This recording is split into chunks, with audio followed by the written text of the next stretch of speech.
Alô, amigos. Yes, nós temos Bananas, está no ar mais uma vez. Aqui está o Mister Bananas ao meu lado. Eu sou José Inácio Werneck, estou em Avon, Connecticut, Estados Unidos, e Carlos Eduardo Novaes está em Pedro do Rio, Rio de Janeiro, Brasil. Novaes, as novidades daí do Brasil.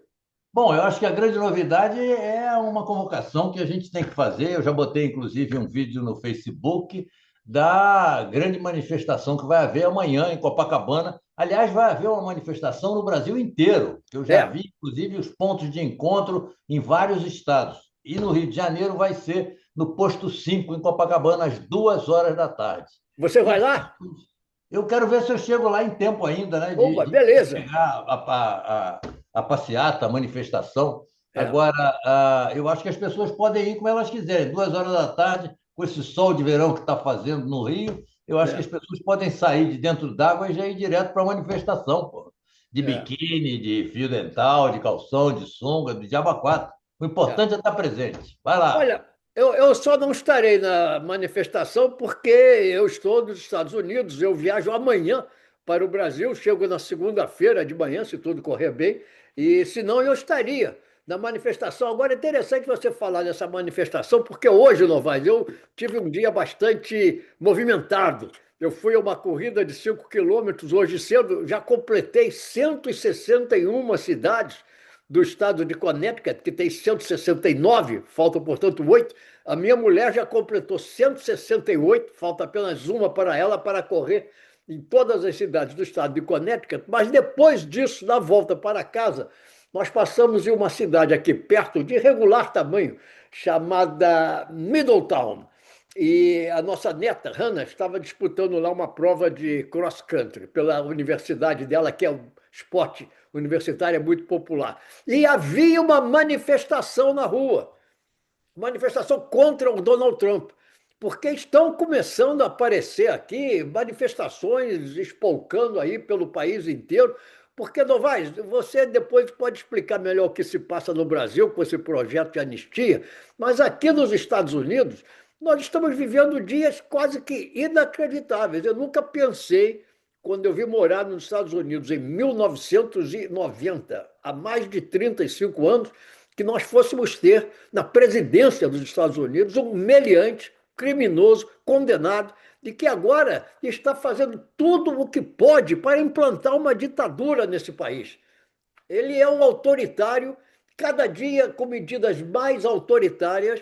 Agora mandou suspender o Jimmy Kimmel, um dos. Oi. Oi. Deve ter saído lá também da imprensa brasileira. E há pouco o Stephen Colbert vai ter o seu contrato, não vai ser renovado pela CBS, e o Jimmy Kimmel era da rede ABC. Tudo isso por causa da intimidação do Donald Trump sobre essas grandes emissoras, porque você sabe que todas elas aqui nos Estados Unidos, Novaes, elas dependem muito do governo por causa de mergers, que eles chamam, que são fusões de grandes empresas aqui. Cada vez mais isso aumenta, né? A ABC, por exemplo, pertence à Disney. Então, volta e meia tem grandes negócios, grandes empresas que se juntam a essas estações, elas já perderam há muito qualquer significado jornalístico. É negócio, puro e simples. E o Donald Trump, através do governo, exerce pressão sobre elas. Então, isso vem. Agora, chegou a tal ponto, Novaes, um absurdo tão grande, essa suspensão do Jimmy Kimmel, que até o Ted Cruz, que é um dos senadores mais reacionários dos Estados Unidos, do Partido Republicano, está dizendo que isto é um absurdo. Fala um pouco aí da manifestação no Brasil, para eu não ficar falando muito tempo, e depois Não, eu eu volto a quero esse dizer assunto. que na verdade é um absurdo e já houve manifestações aí. E outro dia eu estava vendo na entrega do Emmy É, uma fala do Robert De Niro, porra. é, Quer dizer, não foi uma fala, foi uma frase só que ele disse, Fuck Trump. é. E a plateia ficou em pé e urrou de satisfação, de alegria, bateu O palmas, Robert De aplaudiu. Niro desanca o Trump com É, um é, entusiasmo realmente é verdade, é extraordinário. verdade, é verdade, é verdade. Não, e aqui também, se a gente deixa passar essa PEC aí da bandidagem, quer dizer, é uma coisa meio contraditória, porque eu fico achando o seguinte: se passa a PEC da bandidagem, que isenta todo mundo de responsabilidades só depois que a Câmara, que o Congresso avalizar ou der licença para processar ou coisa parecida. Quer dizer, a quantidade de meliantes que vai aparecer vai aumentar muito. Já tem muito meliante no Congresso e vai aumentar muito mais, porque o cara que o miliciano que queira se refugiar da polícia ou das forças públicas, ele se candidata e vai ganhar, certamente, porque porra, a milícia vai fazer o cara ganhar. E ele se esconde lá no Congresso. Ele fica no Congresso, o Congresso não autoriza a sentença, o processo, e ele fica lá, consegue escapar das garras da justiça. É um absurdo isso. E a manifestação amanhã, que foi convocada inicialmente pelo Caetano Veloso. O Caetano deu um desabafo no Instagram aqui, que repercutiu pelo Brasil inteiro. E ele vai estar lá amanhã, junto com o Gilberto Gil e com o Chico Buarque. É. Isso. E Então, espera-se uma grande manifestação, né? Coisa que não tem acontecido. As grandes manifestações têm sido sempre a favor da direita lá na Paulista, em São Paulo. Só essa. eu vou inclusive fazer aqui uma pequena observação. Hoje nós, mais uma vez, estamos sem a Celina Cortes, porque Assim, ontem eu vi mais uma catástrofe de tecnologia. Eu acho que foi por causa de. Eu enviei o convite para você ao pé de um e-mail muito grande. Eu não sei, eu não entendo muito de tecnologia, mas alguma coisa interferiu e vocês não conseguiram entrar no ar. Mas mais tarde até vamos falar de um assunto, no momento não, que interessaria muito de perto a Celina. Vamos chegar nesse assunto. Mas Novaes, eu li nos jornais brasileiros que depois que o Bolsonaro foi condenado, parece que murchou um pouco aquele fervor dos seus correligionários. Parece que eles estão assim meio de cabeça baixa, é verdade? não, eu não sei disso, não. Eu não sei disso, não. Pelo contrário, eles estão todos assanhados aí, foram lá na calada da noite votar a favor da anistia. Agora parece Não, eu que sei, mas eu falo da população, né? Dos populares aí que saem de camisa amarela. Aliás, o nosso Mister Bananas está desmentindo isso sempre, porque ele diz que a camisa amarela pertence ao povo brasileiro e não a um partido político. Mas parece que esses entusiastas do Bolsonaro já estão meio que não, tirando o eu cavalinho da espero. chuva. Pois é, eu espero que isso ocorra realmente. Eu não tenho muitas informações a respeito desse desfibrilamento aí da direita. Quer dizer, eu não falo só do Bolsonaro, porque o Bolsonaro está inelegível e isso vai continuar até o final dos tempos. Mas a curriola dele, né? A família dele, essa coisa absurda aí. Outro dia, inclusive, eu fiz um comentário em cima da Câmara dos Deputados. Isso aí é uma vergonha, essa Câmara que nós temos. Agora, a gente tem que entender o seguinte: somos nós que botamos esses caras lá, pô. É o Somos nós povo que que botou botamos esses essa caras turma lá. lá, né? Então, o que a gente precisa fazer é melhorar a qualidade da educação nesse país. Eu não digo que a gente, daqui a 10 anos, venha ser uma Suécia, mas melhorar a qualidade da educação nesse país e diminuir a pobreza, pô. Senão, daqui a pouco, os evangélicos vão tomar conta desse país. E eu não tenho nada contra os evangélicos, não. Acho que existem até algumas igrejas bastante progressistas, mas quando eu vejo o tal do Malafaia na televisão, eu sinto O arrepios, porra. É um, piedoso vendilhão do templo. é um absurdo esse cara. Esse cara é um absurdo. Esse cara É, devia estar preso, ou é. devia estar excomungado, estar levado para outro lugar qualquer. Eu nunca vi uma pessoa representar tão ao pé da letra duas frases que ficaram, ou duas cenas, dois episódios que ficaram na Bíblia, de lições de Jesus Cristo. Uma é dos vendilhões do templo. O Malafaia é o próprio vendilhão do templo, né? E a outra é o que Jesus Cristo disse: depois de mim, muitos virão e falarão em meu nome, e eu direi que não os conheço. É o caso desse Malafaia, é um hipócrita, não pode estar falando em nome de Cristo. Cristo não conhece, não o reconhece, não lhe dá autoridade. Todo mundo fala em nome de Cristo. O que eu estava querendo completar apenas, que eu botei outro dia no Facebook, foi a vergonha que eu senti quando eu vi o Eduardo Bolsonaro ser confirmado na Câmara dos Que Deputados vergonha, e como líder, né? ainda ganhar um cargo, uma liderança lá do partido dele. Um Para absurdo poder ficar nos Estados isso, Unidos exatamente. pedindo ao Trump Exatamente. que imponha Isso. tarifas ao Brasil. E volta e meia, o que você mais vê aqui, está todo mundo protestando o preço do café, está subindo. Eu estava vendo aqui uma estatística outro dia, não sei se eu estou aqui com ela, Eu só mas queria era 30 completar o meu raciocínio, que eu não acabei ainda de falar. completa. Pois é, aí eu botei no Facebook um comentário que um amigo meu argentino teria feito, achando um absurdo Eu vi. aquela fala do Eduardo Bolsonaro. E eu disse para ele: eu não tenho nada com isso, não, eu sou dinamarquês, pô. Eu estava morto de vergonha de ser brasileiro diante de É. um cara que está desde fevereiro contando mentira, fazendo intrigas e falando mal do seu próprio país, pô. É um traidor da pátria. É verdade, é um verdadeiro traidor, é a imagem do traidor da pátria. Agora, os argentinos também têm muito que se envergonhar com o Javier Milei, né? Inclusive, outro dia, ele foi apedrejado, pegaram a irmã do Javier Milei num esquema de corrupção, mas falando da falta de popularidade do Trump, isso é que é preciso saber.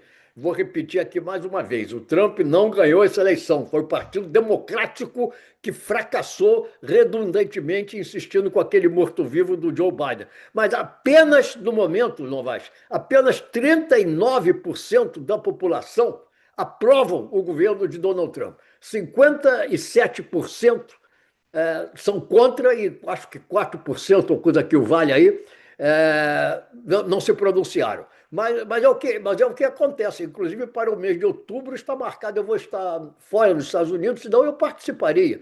Estão marcados protestos nacionais contra o que vem acontecendo. E a última. Você sabe que o Donald Trump trocou o nome do Ministério da Defesa dos Estados É, Unidos para para o Ministério da ataque, né? Guerra. Ele quer Guerra. guerra É. interna e externa, está bombardeando agora, afundando navios em alto mar, dizendo que são de narcotraficantes. Quer dizer, ele não faz nada para diminuir o espantoso consumo interno de cocaína, anfetamina, heroína e outras coisas, drogas nos Estados Unidos, que esse é que cria esse mercado gigantesco que atrai os narcotraficantes para esse país. Isso ele não faz. Agora, bombardear cometendo crimes de guerra, porque você não pode bombardear navios sem saber ao certo quem está dentro dessas embarcações. Ninguém sabe. Eu queria ver ele fazer isso com a Rússia ou com a China, sabe? Não, não precisa nem a Inclusive Rússia e a faz com China. com a Com a Coreia Venezuela. do Norte. Ou Com a isso. Coreia do Pois Norte ele é, não faria faz isso. Ele isso com a foi lá e ficou Venezuela. trocando beijos e abraços lá com Kim Jong-un, né?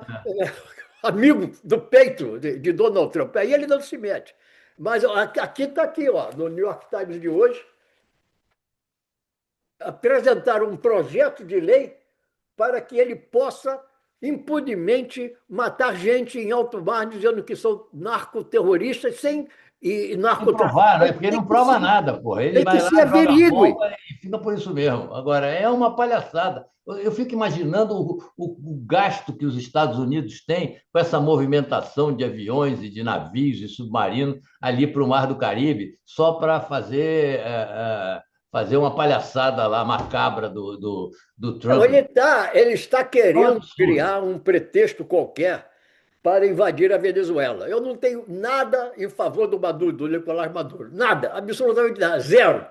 Agora, o Trump está forçando a barra para justificar uma invasão da Venezuela, prender o Maduro, depor o Nabucco. Já disse que ele acha que pode militarmente interferir no México se o México não combater os narcotraficantes. O Trump acha que ele tem direito de mandar tropas americanas para o México. É essa a mentalidade da presidência dos É Estados isso Unidos. mesmo. Acho que você falou muito bem, inclusive. Quer dizer, o que ele tem que tentar fazer é reduzir a quantidade de viciados ou de consumidores de droga nos Estados Unidos. Pô. É isso que tem que ser feito. E não querer cortar. Ali ele corta o mal pela raiz. Agora não está cortando, quer dizer, jogando bomba, impedindo que o tráfico chegue nos Estados Unidos. Isso ele não vai conseguir nunca, porque vai chegar sempre por outros meios lá e saindo de outros países. Porra. O que ele tem que Agora, fazer é um projeto de saneamento lá para tentar diminuir o consumo, que aumenta cada vez mais e que enriquece cada vez mais os traficantes do mundo inteiro. é verdade. Agora, eu queria entrar num outro assunto, Novas, que eu tenho certeza atrairia a atenção da Celina Cortes, porque eu gostaria que a gente continuasse naquela nossa recapitulação das Copas do Mundo que o Brasil disputou, e agora chegamos ao ano de 1962, e esse ano é muito importante. Você viveu esse ano, eu vivi esse ano. Foi o ano em que, inclusive, em que eu comecei a trabalhar no Jornal do Brasil. Foi depois da Copa do Mundo, mas foi o ano em que eu comecei a trabalhar no Jornal do Brasil, porque foi uma época marcante na, no Brasil, na nação brasileira. Vamos recapitular aqui rapidamente. No ano anterior, Jânio Quadros pediu renúncia. Foi. Aí fez-se a batalha se os militares iam ou não permitir que João Goulart, que era o vice-presidente eleito na Que famosa estava chapa na Janjan, China. Estava na China na época. estava, exatamente, eu ia chegar aí. Se os militares iam permitir que o João Goulart, que era o vice-presidente eleito da chapa Janjan, a chapa Janjan era o Jânio de direita e o João Goulart de esquerda. Em vez de o pessoal que votou no Jânio, em vez de votar no Jango, em vez de votar no Lott Marechal, Lott para a presidência, votou no Jânio para a presidência e no Jango, o João Goulart, para vice. Aí os militares não queriam que o vice-presidente assumisse a posse. Inclusive, como você lembrou, ele estava em viagem à China e não queriam nem deixar que ele voltasse para o Brasil. Você deve lembrar dessa época. Claro que eu lembro. É, Claro que é. eu lembro. E, Evidente. e ele só conseguiu voltar ao Brasil e assumir a presidência quando acharam o compromisso, costuraram O um compromisso que era o parlamentarismo. parlamentarismo, a emenda Isso. parlamentarista. Muito bem. João Goulart assumiu a presidência da República na emenda parlamentarista. No ano seguinte, houve um plebiscito popular. O povo votou contra o parlamentarismo, voltou à presidência, ele assumiu então a presidência, aí como presidente da República, com plenos poderes. E tudo isso foi uma marcha que acabou levando ao golpe de 1964. Quer dizer, vivemos toda essa época, esse ano de 1962 foi um ano que foi importantíssimo nisso. E você sabe outra coisa que aconteceu em 1962, Novaes? O O Brasil. Brasil foi campeão. Não, eu sei, vamos chegar lá. Agora, além do Brasil ser campeão no Chile, na Copa do Mundo, o Brasil foi campeão do Festival de Cannes. É. O pagador de Pagador de promessas, promessa, do Anselmo Duarte. Anselmo Duarte, que tinha sido galã de cinema. Outro dia morreu aqui o Robert Redford. Agora veja a coisa curiosa: o Robert Redford, todo mundo sabe, foi um grande galã de cinema que se transformou em diretor. E a mesma coisa aconteceu com o Anselmo Duarte no Brasil.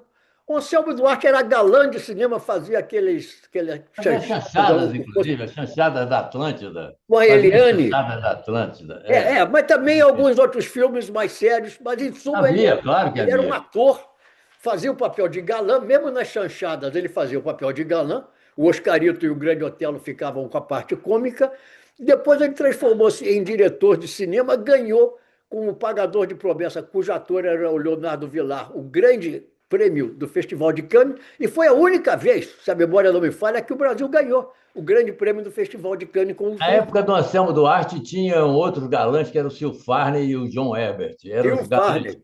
Phil Eram os Farley, únicos que galãs que o era Brasil irmão do tinha. Dick Farney, cantor. Isso, irmão do Dick Farney. É. Exatamente, é isso mesmo. E o Anselmo Duarte foi casado com uma famosa modelo brasileira, Ilka Soares. Ilka Soares. Lembro dela? Lembra, Claro. lembra bem dessa época, né? É, eu acho que a Ilka Soares, inclusive, ela foi candidata a Miss aí, qualquer coisa, não Ela foi? Não, era lá atrás. modelo e atriz, É. e Eu acho que apareceu ela na chegou a ser uma televisão. Miss qualquer coisa, Miss Rio de Janeiro, alguma coisa desse tipo. É, Não e, sei, não estou e, e certo, não. nisso tudo, nessa época toda, que acabou levando ao golpe de 1964, nós tínhamos lá a nossa seleção brasileira também fazendo a sua campanha para levantar o bicampeonato mundial. Foi no Chile e aconteceu uma coisa curiosíssima. O campeonato mundial, que devia ser a consagração do Pelé, foi o campeonato mundial do Garrincha. O Garrincha virou Pelé no campeonato mundial de 1962. É, eu lembro que o Pelé se machucou, inclusive, ficou de fora, entrou o Amarildo no lugar dele, e o Exato, Garrincha foi Amarildo. a grande estrela desse título, né? Em que aquele jogo com a Tchecoslováquia, em que o Newton Santos saiu de dentro da área, A Espanha, a Espanha. Foi com a Espanha? Foi jogo com a Espanha. Deu um Para nós pulinho assim para fora da rememorarmos. área. É, Essa cena é clássica. ele deu um pulinho para fora da área. Claro, isso. Se bem que eu acho, porque todo mundo falou, ele foi esperto, deu um pulinho para fora da área, o juiz não marcou pênalti. Se bem que revendo o lance, eu acho que não era pênalti mesmo. Naquela época não tinha VAR, mas eu acho que não era pênalti. Mas, em suma, o Brasil era o campeão do mundo, o Brasil levava mais uma vez Djalma Santos. O Djalma Santos disputou 4 Copas do Mundo: É. 54, 58, 62 e 66. O Brasil ia lá com o Djalma Santos, Nilton Santos, outro veterano, Didi, O outro Nilton veterano. Santos já era reserva na Copa de 50. Ele já era reserva do Augusto. Exatamente. O É, Nilton Santos veio da Copa de 1950. Exatamente. é. O Botafogo, naquela época, tinha um famoso trio final, que era Oswaldo, Oswaldo, Gerson e Gerson e Santos. Nilton Santos. Rubinho, Ávila e Juvenal. Paraguaio, Geninho, Pirilo, Otávio e Braguinha. Perfeito, é isso E, mesmo. e, olha, e olha que eu não sou torcedor do Botafogo, hein? Porra, imagina se fosse. Se fosse, você saberia até o tipo sanguíneo dos jogadores, pô. Pois é, imagina. Agora você vê o seguinte: então aquela Copa começou, Brasil e México. Muito bem, o Pelé fez um gol, o Zagallo fez outro. Aí veio o jogo com a Tchecoslováquia. Ali, com uns 15, 20 minutos de jogo, o Pelé deu um chute, uma bomba tremenda, a bola bateu no travessão e o Pelé imediatamente levou a mão à coxa. Sentiu, teve uma distensão. Naquela época, não havia substituição. Então, o Pelé ficou em campo fazendo número. É. Sabe onde é que o Pelé foi parar? Ele foi para a ponta direita e o Era onde ficavam os contundidos, porque não havia substituição o na Pelé época. foi fazer número na ponta direita, o Garrincha passou para o meio e o Garrincha virou o Pelé. Dali para diante, o Garrincha acabou com os adversários todos do Brasil. É Foi uma verdade. coisa extraordinária. É verdade, é verdade. Eu estou lembrado dessa situação que não havia, não podia substituir, então os caras iam, como diriam os paulistas, manquitolando para as Manquitolando. laterais do campo. E há uma cena famosa nesse jogo com a Tchecoslováquia, porque essa contusão do Pelé aconteceu no jogo com a Tchecoslováquia. O Brasil jogou 2 vezes com a Tchecoslováquia. Esse primeiro jogo ficou em 0-0. E há uma cena famosa em que a bola foi parar lá na ponta direita e foi parar com o Pelé. O Pelé não podia nem andar. E o Pelé ficou olhando assim a bola parado e o jogador tcheco respeitosamente não deu combate ao Pelé. É, isso eu não lembro.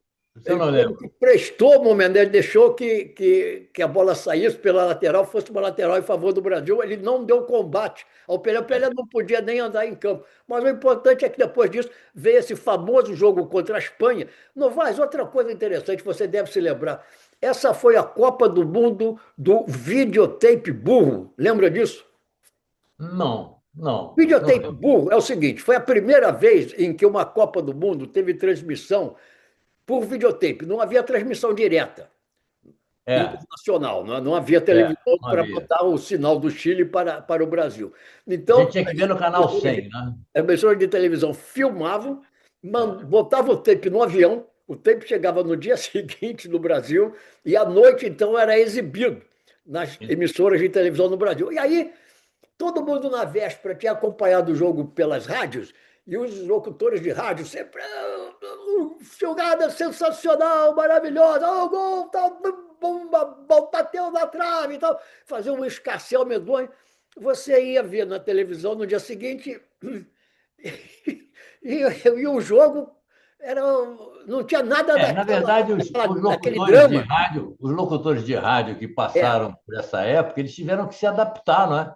é, Porque quando era só o rádio, quer dizer, aliás, no meu livro Menino Sem Imaginação, eu cito exatamente uma situação de Copa do Mundo, em que os locutores tinham que exagerar, talvez, para ajudar na imaginação do ouvinte, que é, ficava com o campo na cabeça, né? Ele não via o campo, ele tinha o é, campo na cabeça e a movimentação dos jogadores dependia da locução. E aí os é. caras exageravam, pô. Quando passou Exato. para a televisão, eles tiveram que baixar a bola, pô. Exato, eles davam um colorido fantástico. Então, Isso. no dia seguinte, você ia ver na televisão e o jogo perto daquilo que eles tinham narrado na véspera, era o oposto. Aí todo mundo começava a reclamar, pô, mas o jogo tá chato, o jogo É não foi isso. tão emocionante assim. E o Nelson Rodrigues se saiu com essa. Não, não. Os locutores de rádio é que estão com a razão. O jogo foi brilhante, foi movimentado, foi emocionante. O problema é que o videotape é burro. O videotape não sabe transmitir essa emoção. Aí ficou a famosa frase que o videotape é burro, uma coisa que marcou muito aquela Copa do Mundo de 1962. Eu me lembro vagamente dessa Copa porque era uma época em que eu estava na Bahia e É, estava entrando para a faculdade de Direito e eu acompanhei muito à distância essa.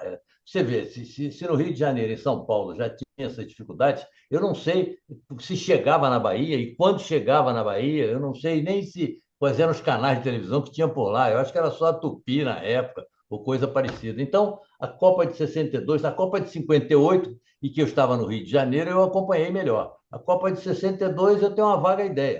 Eu me lembro que o nosso colega Sérgio Cavalcante foi de jipe ou de é, carro, é. sozinho lá para Santiago para ver a Copa de Chile, pô. Ele E saiu, é ele uma saiu do Rio de aventura. Janeiro, atravessou os Andes. Isso, uma aventura, é verdade. É verdade. Isso aí é uma condecoração que ele leva no peito, essa coisa de ter saído do Rio e ido até Santiago num carro em 1962, em que as coisas não deviam ser tão fáceis como hoje, É, talvez, na área de comunicação e é. transporte. Mas, em suma, para a gente retomar o fio da meada, o Amarildo apareceu, né? E outra frase que o Nelson Rodrigues criou, começou a chamar o Amarildo de o possesso, né? O Porque o Amarildo processo, é tinha verdade. um estilo assim combativo em campo, né? E substituiu o Pelé, jogou muito bem. O Brasil acabou derrotando a Espanha. Depois o Brasil foi pegar o Chile. Foi o jogo em que. Não, pegou a Inglaterra antes.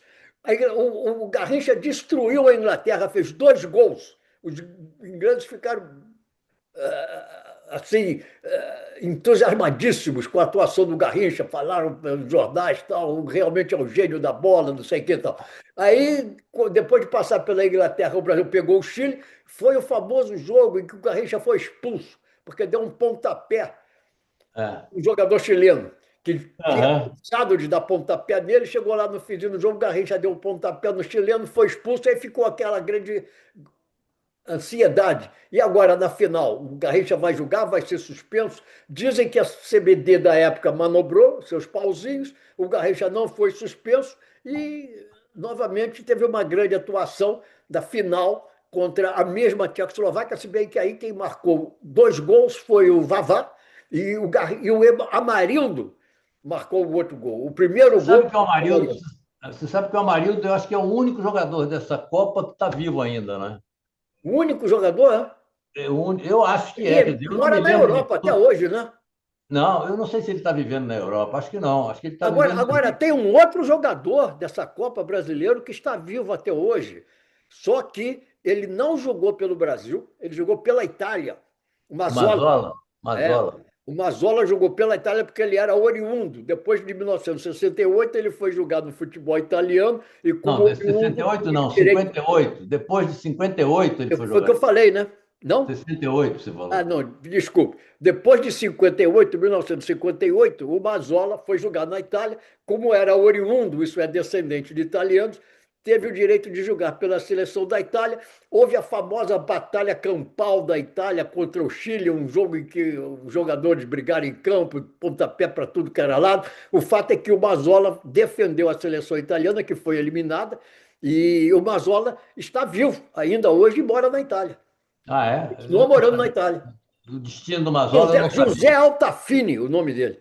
José Altafini, exatamente. Foi uma época, inclusive, em que começaram as transferências para a Europa. Eu me lembro que o Botafogo, nessa época, transferiu o Vinícius, que jogava com as meias Também arriadas, tinha descendência italiana. e o Dino. O É. Dino era um centroavante do Botafogo também muito bom, que foi jogar na Europa também. Eu Mas não sei você se ele sabe que tinha. desde a década de 30 já tinha jogador brasileiro que ia para a Ah, Europa. né? Já eram É. oriundos naquela época. O Julinho, que era da Portuguesa de Desportos, também Lembro, claro. O foi Julinho jogar na foi o Europa. melhor. O Julinho era o melhor ponta-direita do Brasil antes da chegada do Garrincha. Exatamente. E houve um famoso jogo no Maracanã em que o Feola não escalou o Garrincha, escalou o Julinho.